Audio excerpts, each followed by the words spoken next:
પણ એ સંતાન યજ્ઞથી પ્રાપ્ત થશે.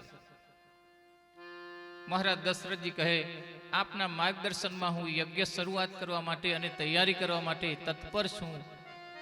ત્યારે મહામુનિ વશિષ્ઠજી એમ કહે કે એ યજ્ઞ માટે તમારે શૃંગી ઋષિ પાસે જવું પડશે. આ શૃંગી મહામુનિ કોણ છે? કે જેમણે પરીક્ષિત રાજાને શ્રાપ આપેલો છે. સમર્થ અને શક્તિશાળી છે. ક્ષણનો વિલંબ કર્યા વિના ઓ શૃંગી ઋષિ વશિષ્ઠ બુલાવા, પુત્ર લાગી શુભ યજ્ઞ કરાવા. રામ સિયા રામ સિયા રામ જય જય રામ. રામ સિયા રામ સિયા રામ જય જય રામ. ભક્તિ સહિત આહુતિ દીની, પ્રગટે અગ્નિ પ્રભુ ચરુ કરલીની. રામ સિયા રામ સિયા રામ જય જય રામ. રામ સિયા રામ સિયા રામ જય જય રામ. અને યજ્ઞ ભગવાનના માધ્યમ દ્વારા સ્વયં પરમાત્મા ચરુ લઈને બહાર નીકળ્યા છે. પ્રસાદ એના ભાગ કર્યા છે. મહારાજ દશરથજીને કહ્યું કે આ પ્રસાદ રાણીઓને વહેંચી દે.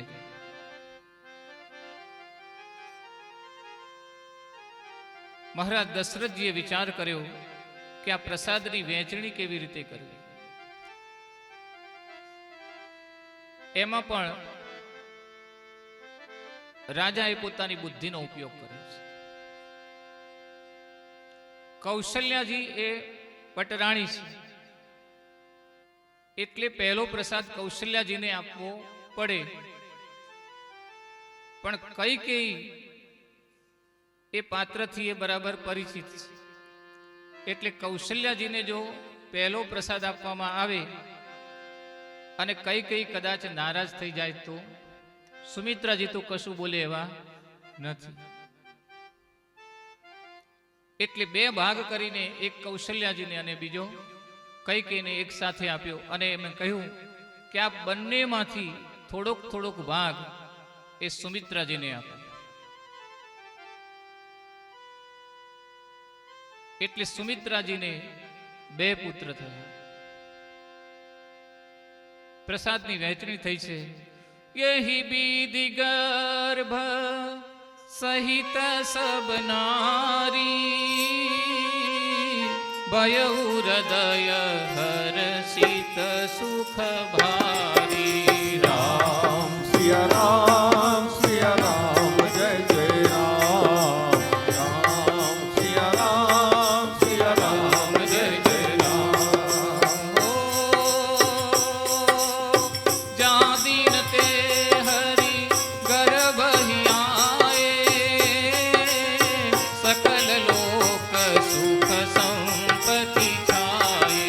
राम सिया राम जय जय राम. राम सिया राम जय जय राम. આ યાત્રા આપણે ઝડપથી કરવાની છે. અને ભગવાન યજ્ઞનારાયણ દ્વારા મળેલા પ્રસાદથી ત્રણેય રાણીઓ સગર્ભા થઈ છે. અને પ્રભુના પ્રાગટ્યનો સમય હવે આવ્યો છે. નવમી તિથિ મધુમાસ પુનીતા, શુક્લ પક્ષ અભિજીત હરિપ્રીતા. શ્રી રામ રામ જય રામ જય જય રામ. શ્રી રામ જય રામ જય જય રામ. મધ્ય દિવસ અતિ શીતલ ધામા, પાવન કાલ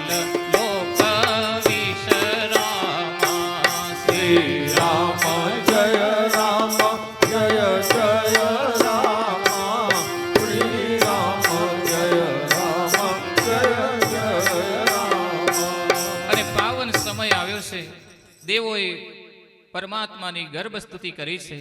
સુરસ વિનતી કરી પહોંચે નિજ નિજ ધામ, જગ નિવાસ પ્રભુ પ્રગટ હુએ,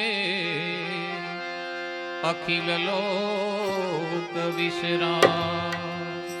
ભય પ્રગટ કૃપાલા દીન દયાલા કૌશલ્યા હિતકારી, હર્ષિત મહતારી મુનિ મનહારી, અદ્ભુત રૂપ નિહારી. લોચન અભિરામા તનુ ઘન શ્યામા, નિજ આયુધ ભુજચારી, ભૂષણ વનમાલા નયન વિશાલા, શોભા સિંધુ કરારી. ભય પ્રગટ કૃપાલા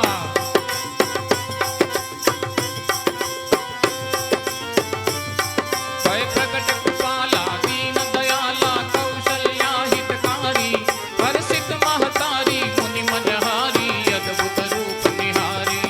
લોચન અભિરામા તનુ ઘન શ્યામા, નિજ આયુધ ભુજધારી, ભૂષણ વનમાલા નયન વિશાલા, શોભા સિંધુ કરારી. શોભા સિંધુ કરારી, શોભા સિંધુ કરારી. અને પરમાત્માના પ્રાગટ્યનો સમય ચતુર્ભુજ સ્વરૂપ ધારણ કરી માં કૌશલ્યાજીને એમને દર્શન આપ્યા છે. દિવ્ય સ્વરૂપ છે. રોમે રોમની અંદર અનેક બ્રહ્માંડો દિવ્ય ભાવથી ચમકતા દિવ્ય પ્રકાશ દ્વારા જગતને સુસુપ્તિમાંથી જાગૃતિ અવસ્થા તરફ લઈ જઈ રહ્યા છે. વેદ એના ગુણગાન કરે છે, સંતો એના ગુણગાન કરે છે. એવા પરબ્રહ્મ પરમાત્માના સ્વરૂપની તુલસીદાસજી દિવ્ય ગાથા આપણને સમજાવે છે. એનું સ્વરૂપ કેવું છે? બ્રહ્માંડ નિકાયા નિર્મિત માયા, રોમ રોમ પ્રતિવેદ કહે.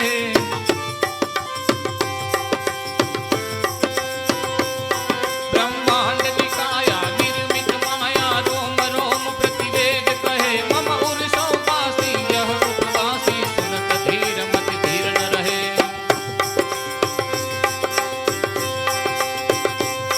ઉપજા જબ જ્ઞાના પ્રભુ મુસ્કાના, ચરિત बहुत विधि कीन चहे. कही कथा सुनाई मातु बुझाई, जेहि प्रकार सुते.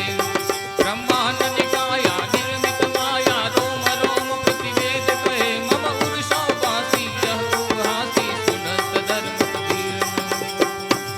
અને પરબ્રહ્મ પરમાત્માએ ચતુર્ભુજ સ્વરૂપ ધારણ કર્યું છે.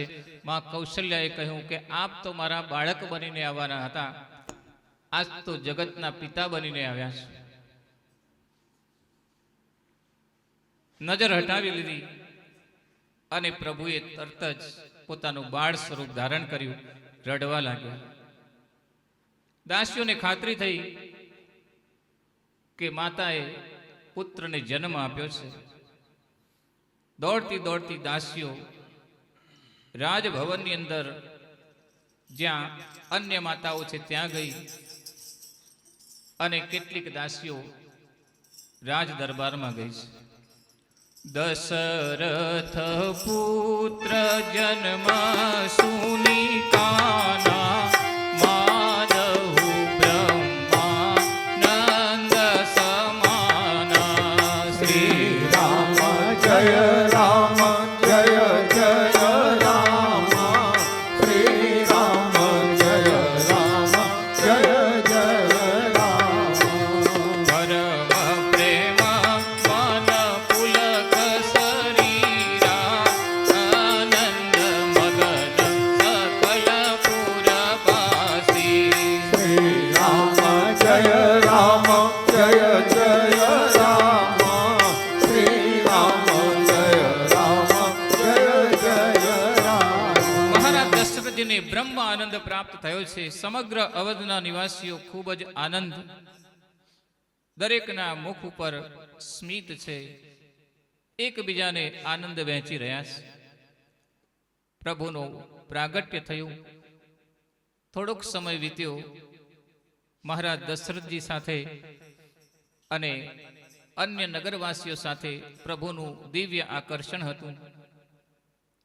અન્ય રાણીઓ દ્વારા એમ કરીને મહારાજ દશરથજી 4 પુત્રોના પિતા બન્યા છે. હવે દુઃખ ભાગી ગયું છે, એમ છતાં ચક્રવત પરિવર્તન તે સુખાની છે દુઃખાની છે. પાછો થોડોક સમય આવે, પુત્ર નહોતા એ પહેલા દુઃખ હતું. પુત્ર પ્રાપ્ત થયા, ખૂબ આનંદ અને સુખ ભોગવ્યું, અને એક દિવસે એમને સમાચાર મળ્યા કે મહામુનિ વિશ્વામિત્ર એ અવધપુરીની અંદર આવી રહ્યા છે. કારણ કે મહામુનિ વિશ્વામિત્રજીને ચિંતા બેઠી છે કે સંસ્કૃતિનો, સનાતન સંસ્કૃતિનો મૂળ આધાર, પૂરા બ્રહ્માંડનો જે મૂળ આધાર છે એ યજ્ઞ છે. અને આજ રાક્ષસો દ્વારા આ યજ્ઞનો વિધ્વંસ કરી દેવામાં આવી રહ્યો છે. એટલે એ યજ્ઞોને બચાવવા માટે મહામુનિ વિશ્વામિત્રજી એ મહારાજ દશરથજીના દરબારમાં આવે છે. ગાદિતયન ચિંતા વ્યાપી હરિબીનો મરહીન નિશિચર પાપી. શ્રી રામ જય રામ જય જય રામ. શ્રી રામ જય રામ જય જય રામ.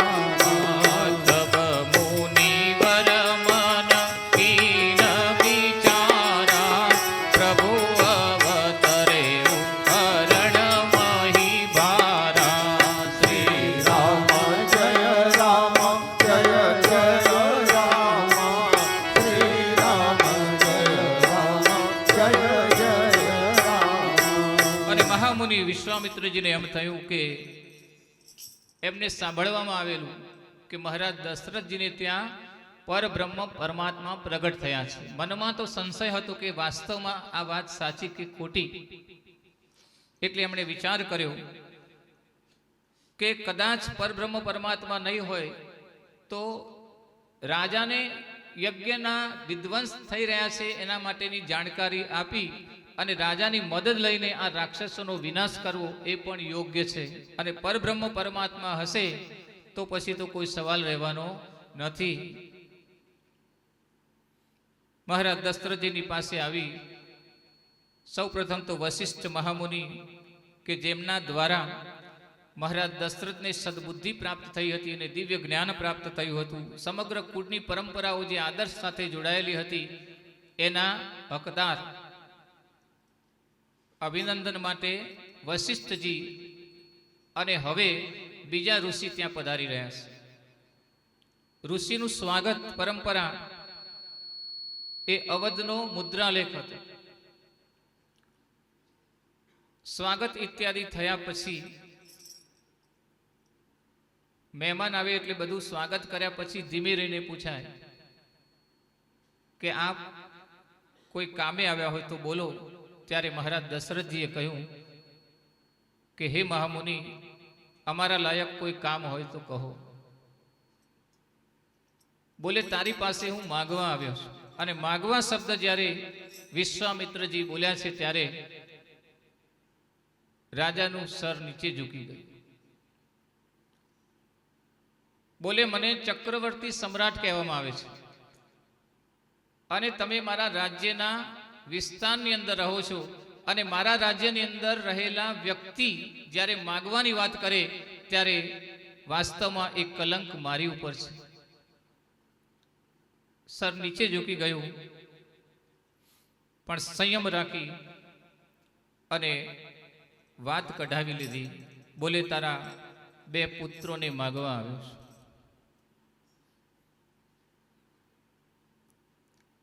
પુત્ર અવસ્થામાં મને આ પુત્ર પ્રાપ્ત થયા છે અને આ તો હજુ રાજકુમાર ખૂબ નાના છે. એના બદલામાં તમે ધન, કોષ, ઐશ્વર્ય જે કંઈ માગો તે આપવા તૈયાર છું. પણ વિશ્વામિત્રજીએ કહ્યું કે મારે તો માત્ર અને માત્ર તારા આ 2 વીર બાળકોની જરૂર છે. એક સમય તો મહારાજ દશરથજી ક્રોધિત થયા છે. ત્યાં વશિષ્ઠજીએ એમને ફરીથી ઉપદેશ કર્યો કે ગુરુ અથવા અતિથિ આપણે ત્યાં આવે, આ તો મહામુનિ છે વિશ્વામિત્રજી, જેમણે ગાયત્રી મંત્રથી ત્રીજા વિશ્વની રચના કરવાની શક્તિ પ્રાપ્ત કરી હતી. એવા મહામુનિ વિશ્વામિત્રજી અહીં પધાર્યા છે. અને વિશ્વામિત્ર અને વશિષ્ઠજીને પહેલેથી મનમાં એકબીજા પ્રત્યે કંઈક મનમાં રહી ગયેલું હતું. કારણ કે વશિષ્ઠજી મહામુનિએ વિશ્વામિત્ર ઋષિને બ્રહ્મર્ષિ થવા માટે ખૂબ સમય પૂર્ણ ભાવથી તપસ્યા કરાવેલી. એટલે વાસ્તવમાં તો વશિષ્ઠ મહામુનિએ વધુ તપસ્યા થાય અને વિશ્વામિત્ર ઋષિ એ સમગ્ર વિશ્વના મિત્ર બને એટલી સમર્થતા પ્રાપ્ત કરે એટલા માટે એમાં થોડોક વિલંબ થયેલો.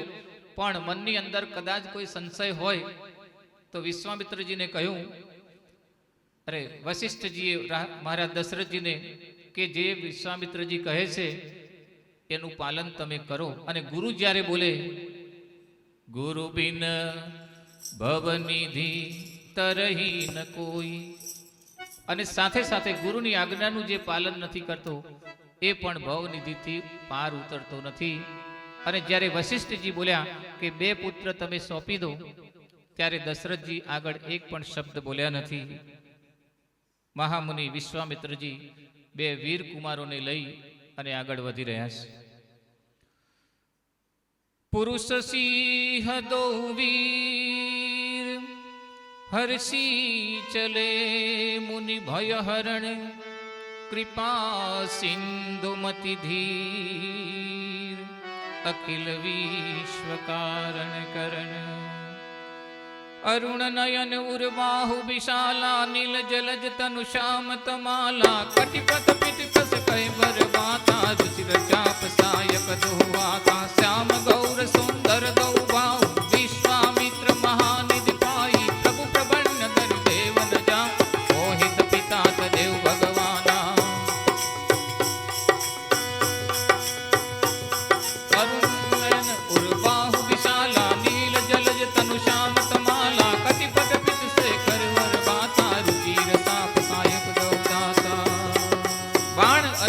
લઈને 2 રાજકુમાર એના ખભા ઉપર મહામુનિ વિશ્વામિત્રજીએ હાથ મૂક્યા છે. તબ ઋષિ નિજનાથ હિ ચીના વિદ્યા નિધિ કહ વિદ્યાદીના શ્રી રામ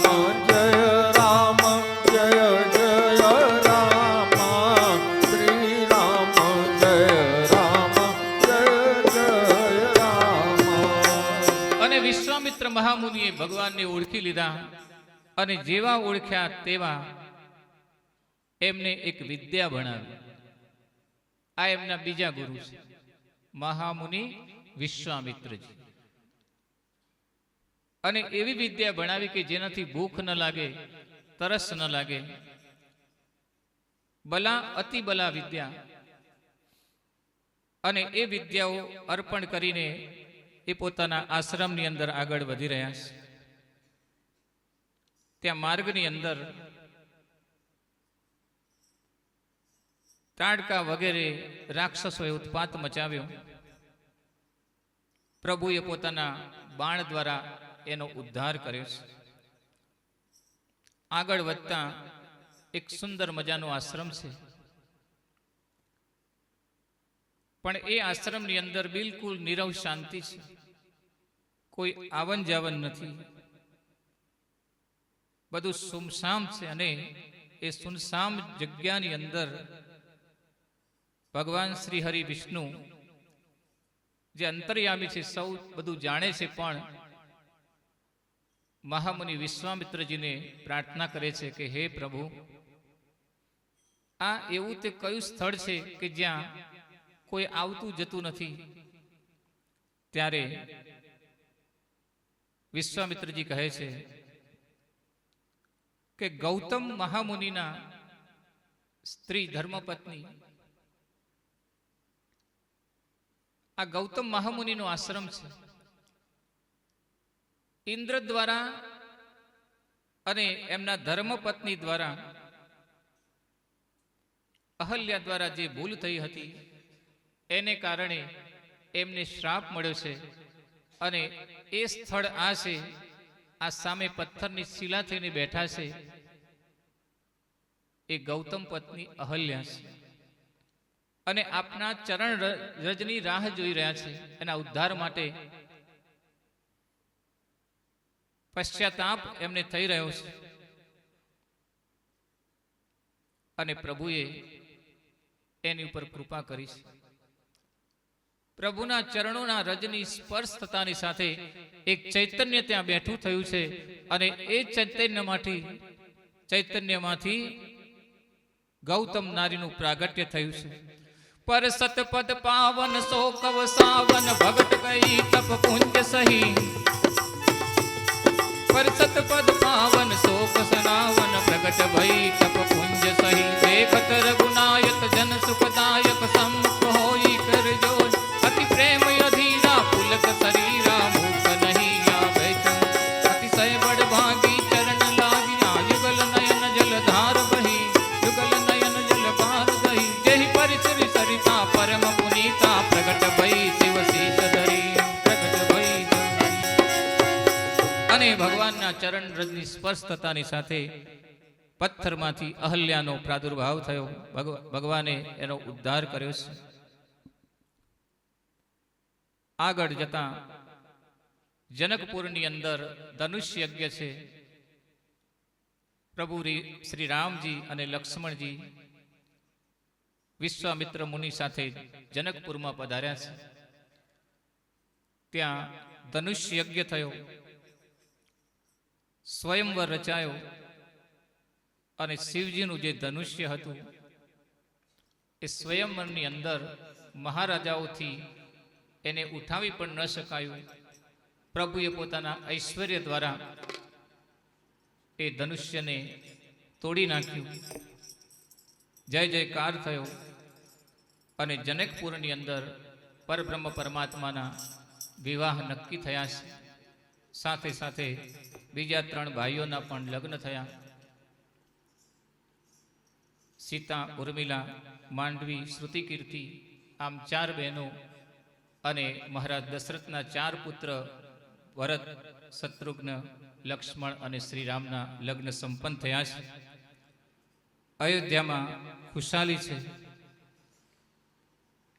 પણ ચક્રવત પરિવર્તન તે સુખાની છે દુખાની છે. ફરીથી પાછું એ ચક્ર આવે છે. જ્યારે વિશ્વામિત્ર મહામુનિ રામ અને લક્ષ્મણને રાજકુમારને લઈને જતા હતા ત્યારે મહારાજ દશરથજી ખૂબ દુઃખી હતા. પણ કૌશલ્યાજી હતા એમને અંદરથી આનંદ હતો. કારણ કે એ વખતે જે એક બ્રાહ્મણ આવેલા એમણે કહેલું કે તમારા દીકરા થોડાક મોટા થશે એટલે એક ઋષિ અમને લઈ જશે. એટલે એ દુઃખી થયેલા, પણ પાછળનું વાક્ય સાંભળીને ખૂબ આનંદ એમને થયેલો કે જ્યારે ઘેર આવશે ત્યારે ઉત્તમ કન્યાને લઈને આવશે. એટલે મનમાં આનંદ હતો.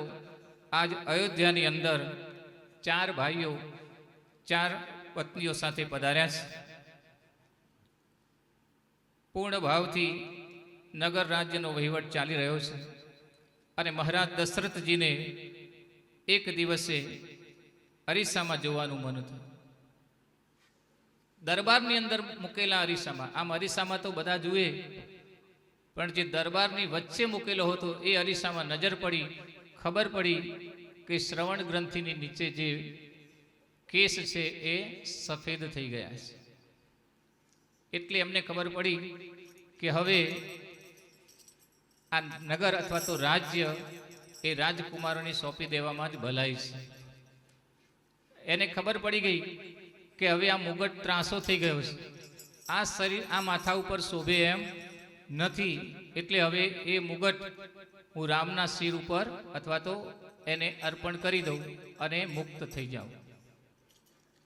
હવે બધા એમ કહે કે મહારાજ દશરથજીને તો ખબર પડી ગઈ, કારણ કે મુગટ પહેરે છે એટલે ખબર પડી કે મુગટ ત્રાસો થયો છે, આ શિર ઉપર શોભે એવો નથી.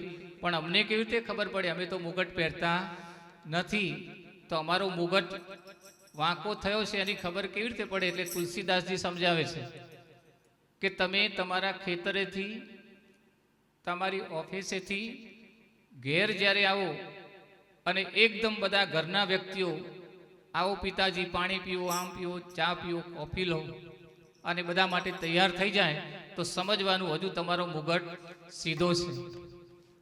પણ જ્યારે તમે તમારા ઘરે આવો અને પરાણે પરાણે પાણી આવતું હોય, પરાણે પરાણે તમને કોઈ બોલાવવાનું ચાલુ કરે તો સમજી જવું કે હવે આપણો મુગટ ત્રાસો થઈ ગયો છે, એટલે એનો લોભ રાખવાની જરૂર નથી અને એને માટે સુપાત્ર શોધીને એને મુગટ આપી દેવો છે. મહારાજ દશરથજીએ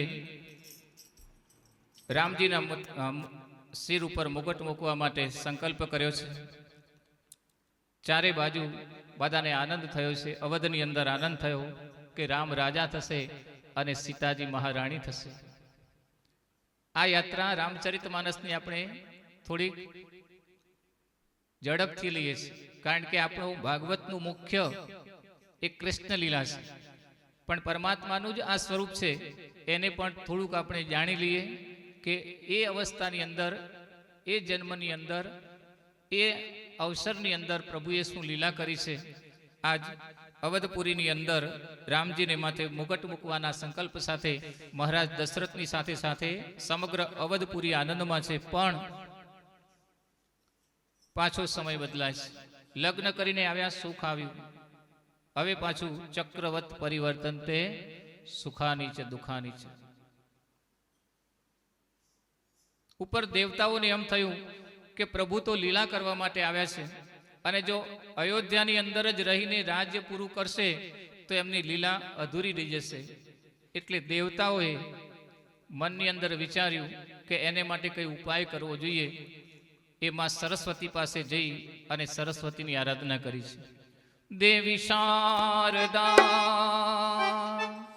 સરસ્વતીના પૂજનિયા કરીએ કરીએ. દેવી શારદા સરસ્વતીના પૂજનિયા કરીએ કરીએ.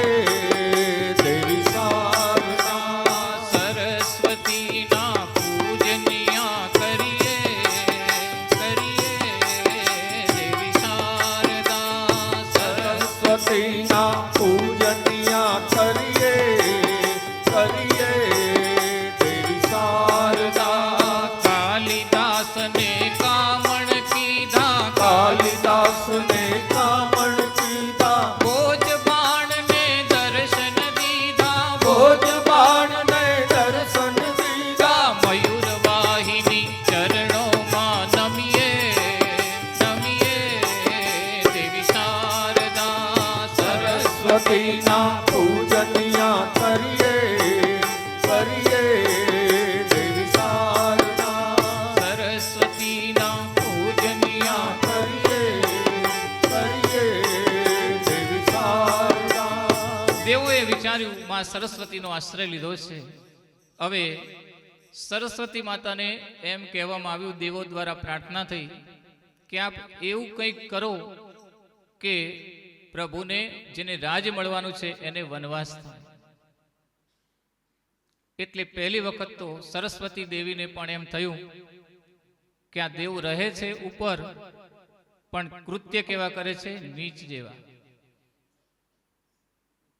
એમ છતાં પ્રભુની લીલા હશે એમ માનીને દેવતાઓની વાત માની અને સરસ્વતી દેવીએ સંમતિ આપી છે. હવે રાજસિંહાસનની જગ્યાએ વન પ્રાપ્ત કરાવવું એવું ક્યારે સંભવ છે? તો જ્યારે માણસ લોભી અથવા દુર્બુદ્ધિથી યુક્ત થાય ત્યારે જ આ સંભવ છે. એટલે દુર્બુદ્ધિથી યુક્ત મનુષ્ય એક જ ક્ષણની અંદર રાજભોગથી વિયોગ કરીને વનભોગને માટે તૈયાર થઈ જાય છે, અથવા તો એને જવું પડે છે. પણ આ તો પરબ્રહ્મ પરમાત્મા છે, સ્વયં પણ જાણે છે કે મારે લીલા કરવા હું આવ્યો છું. એટલે કઈ કઈને પહેલેથી એની સમાધાન સંમતિ માગી લીધી છે, એની પાસે પણ પ્રાર્થના કરીને આશીર્વાદ માગ્યા છે. પણ અહીંયા લૌકિક લીલા બતાવવા માટે સરસ્વતી માતા દ્વારા એમ વિચારવામાં આવ્યું કે હવે આ વ્યવસ્થા કે જે રાજ્યમાંથી વન તરફ લેવાની વ્યવસ્થા કેવી રીતે કરવી. એટલે એમણે વિચારી કે સૌ પ્રથમ હું બધાની બુદ્ધિમાં પ્રવેશ કરું. એટલે સરસ્વતી માતાએ વિચાર કર્યો કે કોની બુદ્ધિમાં પ્રવેશ કરવો. તો જેણે સરયુનું જળ પીધું છે, જેણે સરયુ નદીનું જળ પીધું છે, એની બુદ્ધિ બદલાવાની નથી. એટલે એમની બુદ્ધિ બદલી શકવા માટે સરસ્વતી દેવી કહે કે હું અસમર્થ છું. પછી વિચાર કર્યો કે હવે કોની બુદ્ધિ બદલું. તો વિચાર કરતા કરતા ખબર પડી કે મંથરા એ અયોધ્યાનો જીવ નથી, એ તો કૈકેયીની સાથે દહેજમાં આવેલા છે. એટલે એની બુદ્ધિ હું બગાડું અને મંથરાની બુદ્ધિ બગાડીશ. બગડેલી બુદ્ધિ વાળા વ્યક્તિનો સ્પર્શ કરવાથી બીજાની બુદ્ધિ બગડે છે. એમ બુદ્ધિ બગડવાનું અહીંથી શરૂ થયું છે. કૈકેયીની પણ મતિ બગડી ગઈ. આ લૌકિક છે. અને ભવનની અંદર, કોપ ભવનની અંદર પ્રવેશ કરી નારાજ થઈ અંધકારની અંદર કઈ બેઠા છે. મહારાજ દશરથજી વિચાર કરે છે કે આજ તો આનંદનો અવસર છે. ભગવાન શ્રી રામચંદ્રજીને રાજગાદી સોંપવાની છે અને પ્રભુ શ્રી રામ તો કૈકેયીને અતિ પ્રિય છે. તો ભવનની અંદર અંધારું કેમ છે? ખૂબ વિનમણી ચાલી પણ કૈકેયી માન્યા નથી. બે વરદાન માગ્યા, ભરતને રાજ્ય મળે અને રામને વન મળે. દશરથજી ખૂબ દુઃખી થયા છે, પણ કર્મ કોઈને છોડતું નથી. શ્રવણના માતા પિતાનો જીવ લીધો ત્યારે શ્રાપ મળ્યો. પુત્રના વિયોગમાં જ આપનું મૃત્યુ થશે અને એ વખતે કોઈ આપની સાથે રહેશે નહીં. ખૂબ દુઃખી છે. અને એ વખતે મહારાણી કૌશલ્યાજીએ એમને સાચવવાની બહુ કોશિશ કરી. અંત સમય આવ્યો ત્યારે, જ્યારે ભગવાનને વનવાસ થયો છે ત્યારે ખૂબ દુઃખી થયા છે. અંત સમયે કૌશલ્યાજીને કહે કે દેવી, તું સામેની ભીત ઉપર જો, તને કઈ દેખાય છે? મને શ્રવણના માતા પિતા દેખાય છે. એણે મને શ્રાપ આપ્યો હતો, એટલે કર્મના બંધનો કોઈને છોડે નહીં. એ પછી બ્રહ્મનો બાપ હોય તો પણ એણે ભોગવવા પડે છે. સ્વયં બ્રહ્મએ પણ પોતાના કર્મો ભોગવવા પડે છે.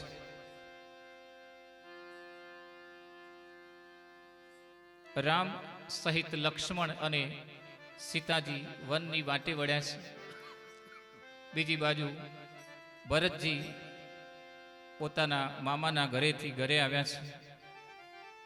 કૈકેયીએ કહ્યું કે દીકરા, મેં બધું સરખું કરી દીધું. ત્યારે ભરતજીએ કહ્યું કે અવધની અંદર એવું તે શું બગડેલું હતું કે માં તમે સીધું કર્યું? બોલે તને રાજ્ય મળશે અને રામને વન. ખૂબ દુઃખી થયા છે. પોતાની માતા સામે ક્રોધ વ્યક્ત કર્યો અને માતાને પણ કહી દીધું કે તું સર્પિણી છે, ઝેરી છે. નારાજ થયા છે.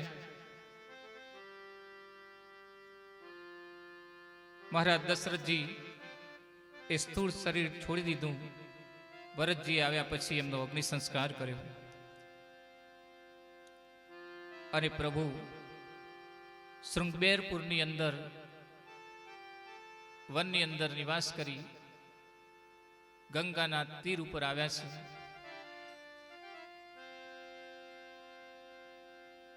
ચરણરજ દ્વારા શલ્યામાંથી અહલ્યા થઈ એ વાતની કેવટને ખબર છે. એટલે કેવટ વિચાર કરે છે કે પ્રભુએ ગંગા પાર કરવી છે તો ગંગા પાર તો કરાવું, પણ એને પણ ખબર છે કે પૂર્વ જન્મની અંદર એને ખ્યાલ છે કે આ કોણ છે. એટલે પ્રભુના ચરણોનો સ્પર્શ કરવા માટે અને એ શક્તિનો આખા કુટુંબને લાભ મળે એટલા માટે એણે યુક્તિ રચી કે બોલે આપે ગંગા પાર કરવાની છે, કઈ વાંધો નથી, હું એને માટે કોઈ ઉતારો લેવાનો નથી, પણ મેં સાંભળ્યું છે કે તમારો પગ જેને અડે એ નારી બની જાય છે. પથ્થરમાંથી નારી પેદા થઈ મારે તો આ એક નારી પૂરતી છે અને મારી આવક બહુ નથી, અને આમાંથી બીજી નારી ઉત્પન્ન થાય આ નાવમાંથી, તો એનું ભરણ પોષણ હું કેવી રીતે કરું? એટલે બોલે તમારા ચરણો ધોઈને પછી હું તમને નાવમાં બેસવા દઉં. લક્ષ્મણજીને ક્રોધ આવે છે, કારણ કે વિલંબ કરે છે. કેવટને એમ છે કે મારા સંબંધીઓ બધા અહીં આવી જાય પછી આ ક્રિયા હું શરૂ કરું તો એના ચરણામૃતનો લાભ એ કુટુંબીજનોને પણ મળે. એની અંદર વ્યાપક ભાવ છે. ભગવાનને નાવમાં બેસાડ્યા તો ખરા, પણ પગ ધોવાની વિધિ ચાલુ છે. હવે નાવ પાણીની અંદર છે, પગ ભગવાનના થોડા ઉપર છે અને નાવ હાલન ડોલન થાય છે. એટલે ભગવાન કહે છે કે અહીંયા બેસતા ફાવતું નથી. કેવટ કહે પડી જવા એવું લાગતું હોય તો તમારા જ બે હાથ છે એનાથી મારું માથું પકડી રાખો. યુક્તિથી ભગવાનના બંને હાથ કેવટના મસ્તક ઉપર પડ્યા છે. સાયા તું બડો ધણી તુજસે બડો ન. ધન્ય ભાગ છે. દેવતાઓએ પુષ્પવૃષ્ટિ કરી છે. લક્ષ્મણજી કતરાય છે, પણ આજ જાનકી મૈયા ખૂબ ખુશ છે. કેવટે જ્યારે યુક્તિ કરી ત્યારે ભગવાન ખડખડાશ આજ પહેલી વખત હસ્યા છે. એટલે સીતા માતાને એમ થયું કે ધન્ય છે આ કેવટ કે જેણે મારા પ્રભુને હસાવી દીધા. ભગવાનના ચરણ ધોયા અને એના સંબંધીઓને બધાને લાઈનમાં ઊભા રાખ્યા અને ચરણામૃત બધાને વહેંચી રહ્યા છે. અને એ વખતે સીતાજી અને લક્ષ્મણજીને પણ એમ થયું કે ચાલો લાઈનમાં ઊભા રહીએ, ને તો આપણે ચરણામૃતથી વંચિત રહી જઈશું. અને પ્રભુ કહે હવે ચાલો ગંગા પાર કરીએ. ત્યારે કેવટ કહે કે અમે સાંભળ્યું છે કે તમે તો વશિષ્ઠ મહામુનિના શિષ્યો છો, એટલે તમને વેદ મંત્રો તો આવડતા જ હશે. એટલે અહીં આવ્યા છો તો બે ચાર વેદ મંત્રો બોલો કે જેથી અમારા પિતૃઓનું તર્પણ થઈ જાય અને એનો ઉદ્ધાર થઈ જાય. વિલંબ કરે એમાં લક્ષ્મણજી એનાથી સહન થતું નથી, પણ મર્યાદા છે. પ્રભુ કહે લક્ષ્મણ શરૂ કરો, અને વેદ મંત્રનો ઉચ્ચારણ થયું છે. ભાગ્યશાળી કેવટને પરબ્રહ્મ પરમાત્મા જેના પિતૃઓનું સ્વયં તર્પણ કરાવે એની સદગતિ સુનિશ્ચિત છે. અને પ્રભુએ ગંગા પાર કરી આગળ પોતાનો યાત્રા શરૂ કરી છે.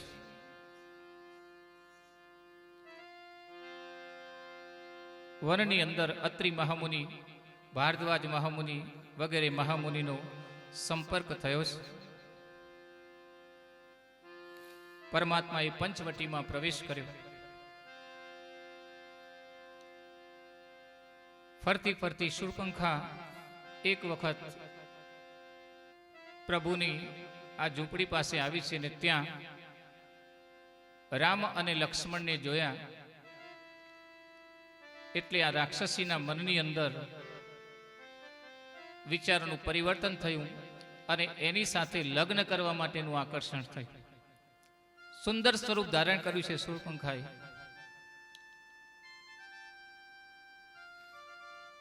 વિચાર કર્યો કે પહેલા કોની આગળ પ્રસ્તાવ મૂકું. લક્ષ્મણજી પાસે ગયા. બોલે હું તમારી સાથે લગ્ન કરવા માંગુ છું. હવે લક્ષ્મણજી વિચાર કરે છે કે કોઈએ લગ્ન કરવા હોય તો વડીલોને લઈને આવવું પડે, આ તો સીધો જ પ્રસ્તાવ. સમજી ગયા કે આ કોઈ માયા છે. બોલે હું તો લગ્ન કરીને આવ્યો છું, પણ સામે જે બેઠા એમને પૂછી જુઓ. હું તો નોકર છું અને એ મહારાજ છે, એટલે જો તું મારી સાથે લગ્ન કરીશ તો જંગલમાં લાકડા કાપવા જવું પડશે. ઘરમાં પાણી ભરવું પડશે, આ બધું કામ આપણે કરવું, તારે કરવું પડશે. બોલે એવું કામ તો મારાથી ન થાય. તો રામ પાસે ગઈ. રામ ભગવાન કહે કે મારે તો ધર્મપત્ની સાથે જ છે, એટલે બીજા લગ્ન મારે કરાય નહીં. એ જે છે તે એ પરણેલો કુંવારો છે. પાછી ત્યાં ગઈ, આમ ગઈ તેમ ગઈ, ભટકતી રહી. શૂળપંખા એ આસક્તિ છે. આસક્તિ એક જગ્યાએ કેન્દ્રિત થતી નથી, એ ભટકતી જ રહે છે. વારંવાર ભટકતી ભટકતી ભટકતી રહી. અપમાન થયું એટલે એનું મૂળ સ્વરૂપ પ્રગટ થયું અને રાક્ષસીનું મહાન સ્વરૂપ એને ધારણ કર્યું. લક્ષ્મણે ક્રોધિત થઈ એના નાક કાન કાપી લીધા. દોડતી ગઈ, ખરદૂષણ એના ભાઈને ફરિયાદ કરી. બોલે રાજકુમારો બે આવ્યા છે, એને મારી આ દશા કરી. ખરદૂષણ સૈન્ય સાથે ત્યાં આવ્યા છે. પ્રભુએ એક જ વખત બાણનું અનુસંધાન કર્યું અને જ્યારે અનુસંધાન કરીને બાણ તૈયાર કરતા હતા એ વખતે એટલો મોટો અવાજ આવ્યો કે જેનાથી ખરદૂષણના સૈન્યના બધા જ લોકોના કાનના પડદા તૂટી ગયા. એટલે ખરદૂષણના સૈનિકના સેનાપતિ જ્યારે આગ્રહ કરે અથવા આદેશ કરે સાવધાન, એટલે આ લોકો વિશ્રામ કરે. બાણ ચલાવો એમ કે એટલે ઝાડ ઉપર ચડી જાય, કારણ કે સંભળાય નહીં, બધા કાન પડદા તૂટી ગયા છે. યુદ્ધ થયું, ખરદૂષણનો વિનાશ થયો. દોડતી દોડતી રાવણના દરબારમાં ગઈ. બોલે ખરદૂષણને બોલાવો. એ તો ઠેકાણે પડી ગયા છે. રાવણે કહ્યું તું ચિંતા ન કરીશ, એનો બદલો હું લઈશ. અને ફરીથી રાવણે માયા રચી છે. પંચવટીની અંદર રાવણ સાધુ બનીને આવ્યો છે. મારીચને આજ્ઞા થઈ કે સુવર્ણ મૃગ બનીને પ્રભુને પોતાની ઝૂંપડીથી દૂર લઈ જાય. રાવણ જ્યારે મારીચ પાસે ગયા ત્યારે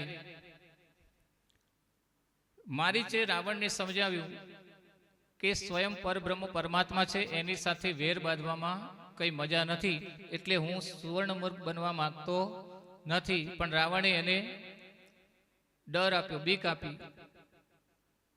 મારીચને જ્યારે ફણા વગરનું બાણ પ્રભુએ મારેલું ત્યારે ભગવાનના બાણ દ્વારા એ માયાથી, માયા ગુણ ગોપાર અને એનાથી મુક્ત થઈ ગયેલો, એટલે બ્રહ્મ જ્ઞાન એને થયેલું છે. મારીચ કોઈ સાધારણ નથી, કારણ કે પ્રભુનું બાણ એને સ્પર્શી ગયું છે. એટલે રાવણને સમજાવે છે, પણ રાવણ કઈ સમજે એમ નથી. બોલે રાવણના હાથે મરવું એના કરતા પ્રભુના હાથે મરવું સારું. અને મારીચ સુવર્ણ મૃગ બન્યા છે.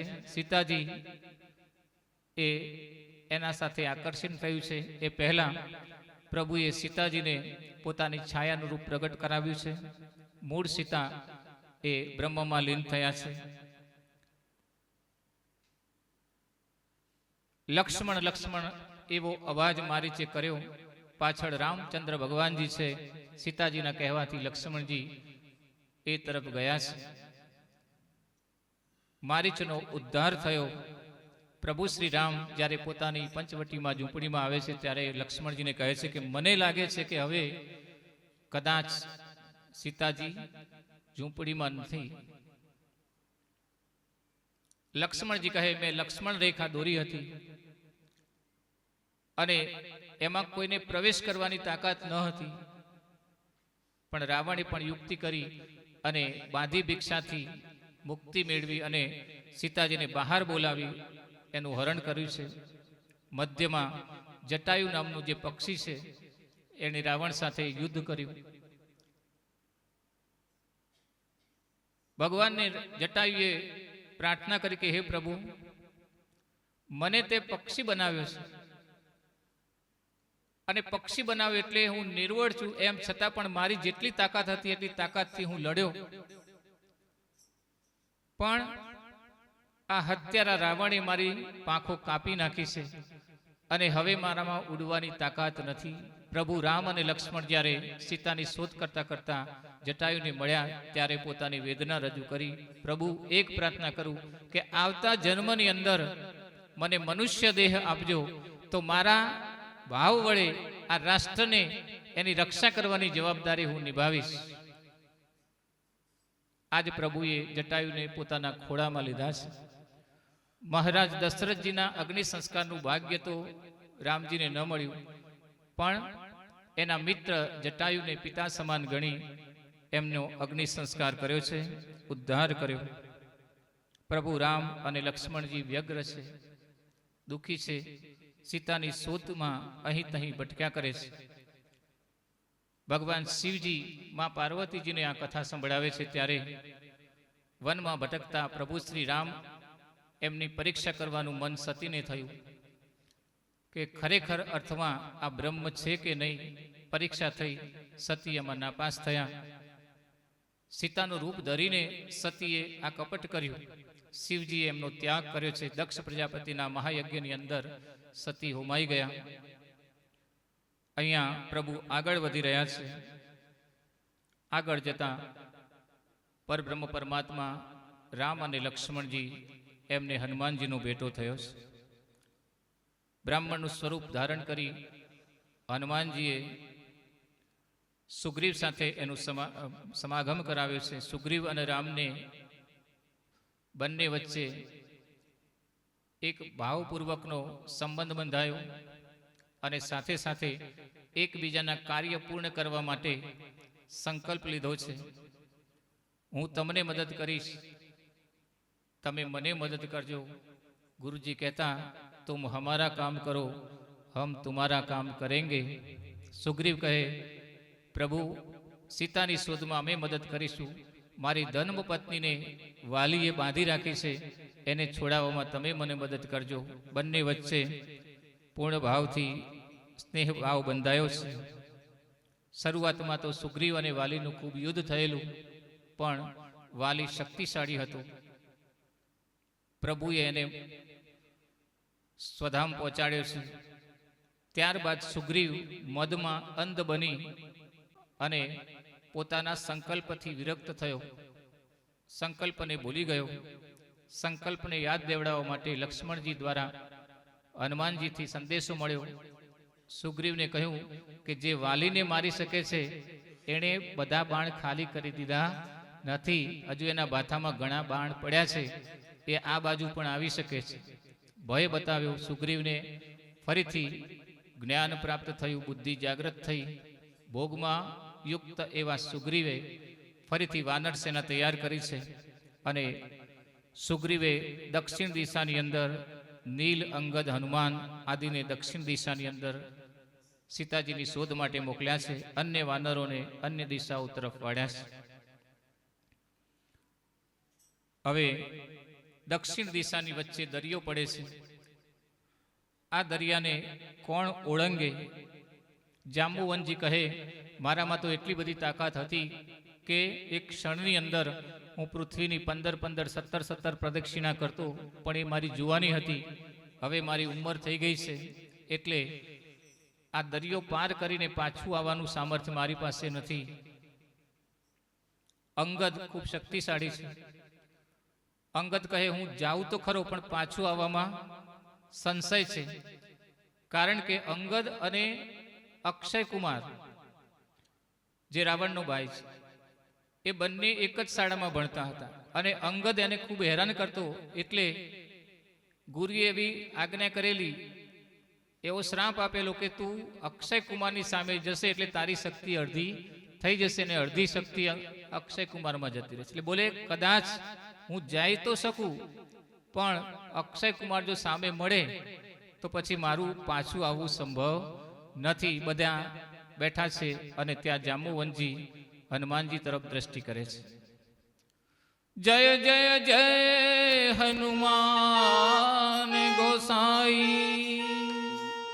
અને હનુમાનજી તરફ દ્રષ્ટિ કરી ત્યાં જાંબુવનજી વિચાર કરે છે કે આપ કોઈ સાધારણ પુરુષ નથી. હનુમાનજીના દિવ્ય જ્ઞાનનું પૂર્ણ ભાવથી હનુમાનજીને જ્ઞાન કરાવે છે. હનુમાનજી એક પહાડ ઉપર ઊભા છે.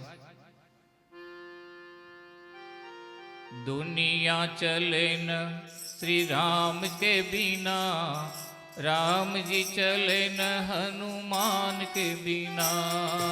दुनिया चले ना श्री राम के बिना, राम न चले हनुमान के बिना. दुनिया चले न श्री राम के बिना, राम जी चले न हनुमान के बिना.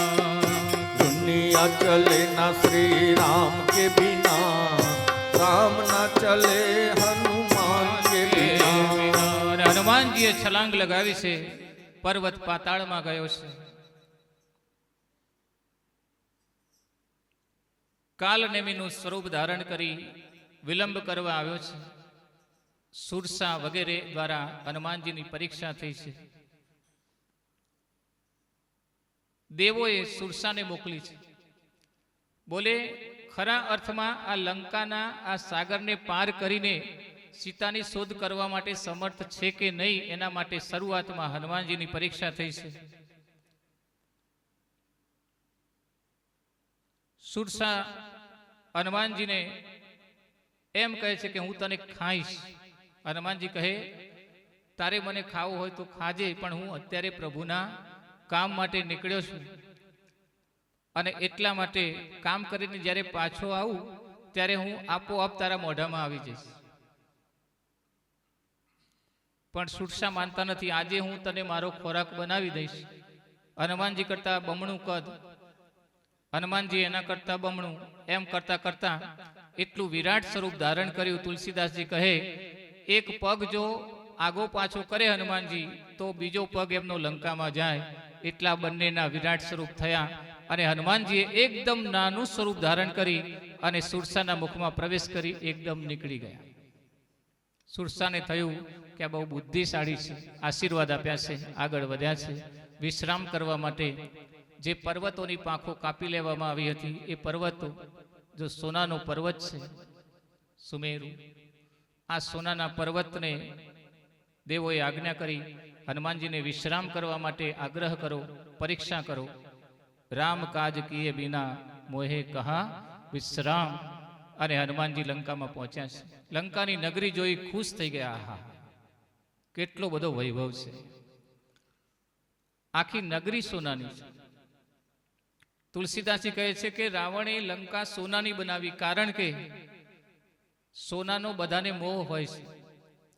એટલે સોનું ભલે હાથમાં લઈને કે પગમાં લઈને કે ફરી ન શકાય બહુ વધારે સોનું લઈને, પણ એનું આકર્ષણ કોઈને જતું નથી. એટલે લંકા સોનાની બનાવી, એટલે લંકાના નગરજનો જે છે એ લંકા છોડીને ક્યાંય જાય નહીં, રાજ્ય પલટો ન કરે, બીજાના સૈન્યમાં જોડાઈ ન જાય, લોભથી વસીભૂત નહીં થઈ જાય. એટલા માટે બધો લોભ એ એની દિવાલોની અંદર જડી દીધો છે. જોયું તો નૃત્યાંગનાઓ નૃત્ય કરી રહી છે, અને ઐશ્વર્ય ઐશ્વર્ય અને ઐશ્વર્ય ત્યાં લૌકિક ઐશ્વર્ય દેખાઈ રહ્યું છે. હનુમાનજી વિચાર કરે છે કે બનાવનારો ખૂબ બુદ્ધિશાળી છે, કારણ કે બનાવ્યું છે સ્વયં વિશ્વકર્મા પરમાત્માએ. ભગવાન વિષ્ણુ અને લક્ષ્મીજીનો વૈભવ જોઈને એક વખત પાર્વતીજીને એમ થયેલું કે પ્રભુ આ લક્ષ્મી નારાયણ કેવા સુંદર મજાના મહેલમાં રહે છે, એક વ્યવસ્થા આપણે પણ કરી આપો, સારું છે. કારણ કે કઈ બોલાય તો નહીં, એટલે શિવજી કહે કઈ વાંધો નહીં. સરસ મજાની નગરી બનાવી, અને નગરી બનાવ્યા પછી એનું વાસ્તુ તો કરવું પડે. વાસ્તુ કરવા માટે યોગ્ય બ્રાહ્મણની જરૂર પડે. શિવજીનો ભક્ત, પરબ્રહ્મ પરમાત્માનો ભક્ત, ઉચ્ચ કોટીનો બ્રાહ્મણ, મહાન પંડિત રાવણનું આવાહન થયું, વિધિ કરાવી. શિવજી કહે બોલ દક્ષિણામાં. બોલે તમે જે આ મહેલ બનાવ્યો છે મને આપ્યું. અને એ લંકા રાવણને દાનમાં આપી દીધી. એ જ લંકા, અને એ લંકાની અંદર આજે રાવણ પોતાનો અત્યાચાર ચલાવી રહ્યો છે. ભોગ અને વિલાસની અંદર રાક્ષસો મગ્ન છે. હનુમાનજી પ્રવેશ કરે છે. સૌ પ્રથમ સીતા માતાની શોધ કરવા રાજમહેલની અંદર જાય છે, પણ ત્યાંના દ્રશ્ય જોઈને એમ થાય છે કે આવી કુટિલ જગ્યા ઉપર મારા માં સીતા માતા હોઈ શકે નહીં. આગળ જતા વિભીષણનું ઘર જોયું, તુલસી વૃંદથી યુક્ત. રામ રામ અવાજ સાંભળ્યો છે. 4 મિલે 64 ખીલે, 20 રહે કર જોડ. હરિજન સે હરિજન મિલે, બિહંતે 7 કરોડ. હનુમાનજી અને વિભીષણનો મિલાપ થયો છે. બંનેના બે બે કરીને 4 હાથ મળ્યા. 64 ખીલે, 32 એટલે 64 દાંત હાસ્ય પેદા થયું છે. બિહંતે 7 કરોડ, 3.5 કરોડ રોમ દરેક મનુષ્યની અંદર હોય છે. બંને જ્યારે આનંદિત થાય છે ત્યારે રોમ એ જાગૃત થાય છે. બોલે તમે અહીં કેવી રીતે રહી શકો છો? વિભીષણજી કહે જેમ દાંત વચ્ચે જીભ રહે છે એમ હું રહું છું. હનુમાનજી ઉપદેશ આપે છે કે ડરવાની જરૂર નથી. દાંતની વચ્ચે તમારી જીભ છે એ સુરક્ષિત છે, પણ દાંત સુરક્ષિત નથી. જે કડક રહે છે એને પડવું પડે છે. એક સમય એવો આવશે કે તમારી જીભ એકલી જ કામમાં લાગશે, કોઈના દાંત અક્કડતા કોઈમાં કામ લાગતી નથી. તાડના વૃક્ષની જેમ જે અક્કડ રહે છે, એક જ વાવાઝોડામાં પડે છે. આખી જિંદગી તાડનું વૃક્ષ કોઈને છાંયડો આપી શકતું નથી. તુલસીનો છોડ વિનમ્ર રહે છે, અક્કડ ન રહેતા નમતો રહે છે. આખા જગતને એ કામ લાગે છે. વિનમ્ર ભાવથી વિભીષણજીને ઉપદેશ આપી શાંતિ પ્રદાન કરી સત્સંગનો મહિમા સમજાવ્યો છે. બોલે જાનકી મૈયાના દર્શન કરવા માટે આવ્યો છું. બોલે ત્યાં હું નહીં આવી શકું, પણ તમને સ્થળ બતાવું છું. અશોક વાટિકાની અંદર માં સીતાજી બેઠા છે. હનુમાનજીએ એક વૃક્ષ ઉપર આશ્રય લીધો. રાવણ ત્યાં આવ્યો છે. ભય ઇત્યાદિ બતાવ્યું છે. સામ દામ દંડ અને ભેદ 4 પ્રકારની વૃત્તિઓ દ્વારા સીતાજીને વશમાં કરવાની વાત કરી. પણ પરબ્રહ્મ પરમાત્મા જેના હૃદયની અંદર વ્યાપ્ત છે, જેના સ્થૂળ દેહની આજે દશા એ વેણી જેવી થઈ ગઈ છે, બિલકુલ દુબળું શરીર છે. દર્શન કરીને પહેલા તો હનુમાનજીને ખૂબ જ દુઃખ થયું. રાવણના સાગરીતો આવતા જોઈ અને છુપાઈને બેઠા છે. ભય બતાવ્યો છે. સીતા માતાને ત્રિજટા દ્વારા સાંત્વના મળી છે. બોલે મને એક સ્વપ્ન આવ્યું છે કે થોડાક સમયની અંદર એક વાનર અહીંયા પ્રવેશ કરશે અને એ વાનર આખી લંકાને સળગાવી દેશે અને તમને મુક્તિ અપાવશે. ત્રિજટા ઉપર ખૂબ જ વિશ્વાસ, એને માતા સમાન માનતા જાનકી મૈયાએ વિશ્વાસ રાખીને આશ્વાસન મેળવ્યું અને થોડીક રાહ જોઈ છે. હનુમાનજીએ પોતાની માયાથી પૂર્ણ ભાવથી પ્રગટ થઈ ઝાડ ઉપરથી સીતા માતાને આપેલી મુદ્રિકા દ્વારા જે અંદર સંશય હતો એ સંશયનું નિરાકરણ કર્યું કે ખરેખરા અર્થમાં આ મુદ્રિકા એ પ્રભુ શ્રી રામે મને આપ્યું છે. અને ત્યારબાદ હનુમાનજી પ્રાર્થના કરે છે કે બહુ દૂરથી આવ્યો છું, આખો દરિયો કૂદીને આવ્યો છું, ખૂબ ભૂખ લાગી છે. માતાજી કહે કે આની અંદર તો દરેક ઝાડ ઉપર એક રક્ષક મૂકેલો છે, અહીંયા ભોજન કરવું અશક્ય છે, પણ જે પડેલા ફળ છે એ તું ખાઈ શકે છે. હનુમાનજીએ વિચાર કર્યો કે પડેલા ફળમાંથી તો મારું શરીર ક્યાંથી ભરાશે, એટલે ફળને પાડી દઉં પહેલા. એટલે ઝાડવા બરાબર હલાવ્યા છે, ફળ પાડ્યા, કંદમૂળ ખાધા, હાહાકાર મચી ગયો. એક વાનર આવ્યો છે અને એને બધી જ અશોક વાટિકા ઉજાડી દીધી છે. રાવણે પોતાના બધા સૈનિકોને મોકલ્યા છે. અક્ષય કુમાર આવ્યો, એક પ્રહારથી અક્ષય કુમારનો નાશ કર્યો. અંગદને હવે હાશ થઈ હશે, કારણ કે હવે અક્ષય કુમાર એની સામે આવે એમ નથી. બીજી બાજુ મેઘનાથ સૈન્યને લઈને આવ્યો છે. હનુમાનજી બંધાઈ ગયા અને રાવણના દરબારની અંદર પકડીને લાવ્યા છે. બોલે તે દ્રોહ કર્યો છે. બોલે મેં કોઈ દ્રોહ કર્યો નથી. તો પછી ઝાડ પાન આ બધું.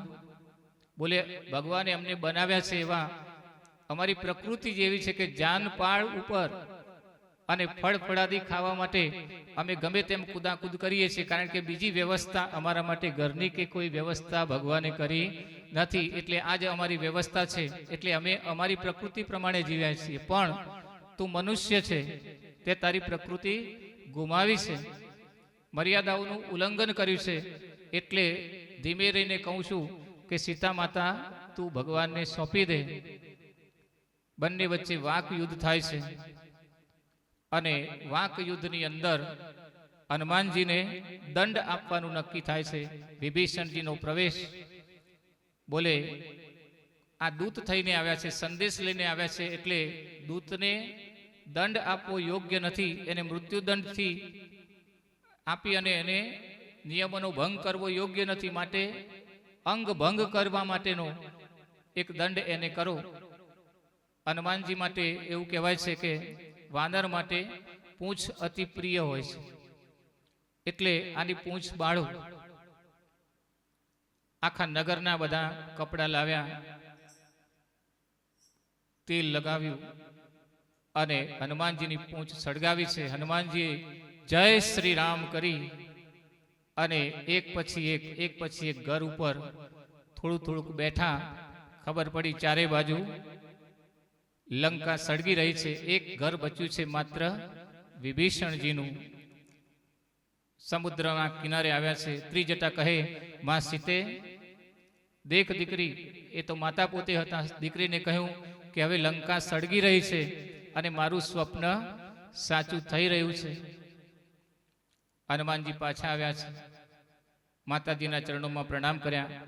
સીતા માતા કહે કે હવે 1 મહિનાની અંદર જો અહીંથી મને પરબ્રહ્મ પરમાત્મા નહીં લઈ જાય તો હું મારું આ સ્થૂળ દેહ છોડી દઈશ. હનુમાનજીએ આશ્વાસન આપ્યું છે. હનુમાનજી કહે,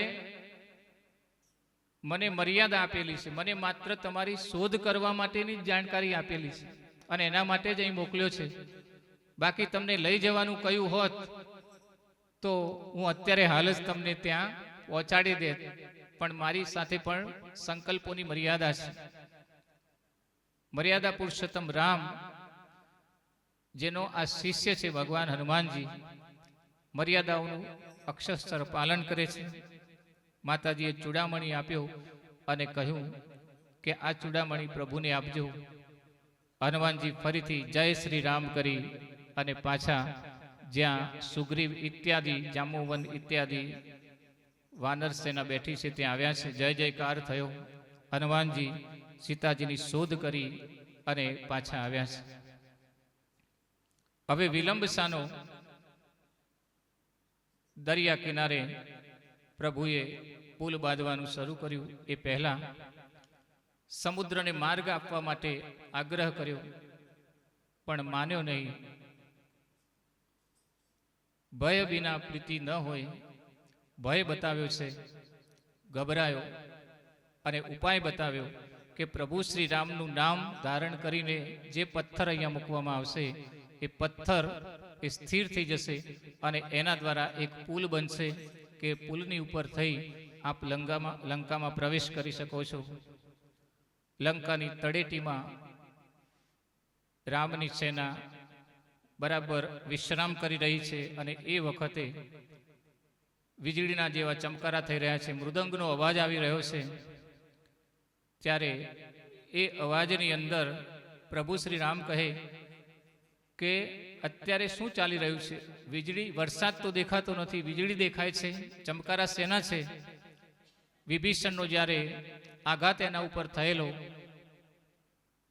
એને લંકામાંથી કાઢી મૂકેલો, વિભીષણ ત્યાં આવે છે. વિભીષણ કહે છે કે આ લંકાની અંદર રહેલા રાજા રાવણનું ઐશ્વર્ય છે. ભગવાને એને કંઈ ઓછું આપ્યું નથી, ભગવાને એને બધું જ આપ્યું છે. આ તો માત્ર એ પોતાની રંગશાળાની અંદર જે અપ્સરાઓ નૃત્ય કરી રહી છે અને એના જે કાનના કુંડળ ઇત્યાદિ છે એનો ચમકારો છે.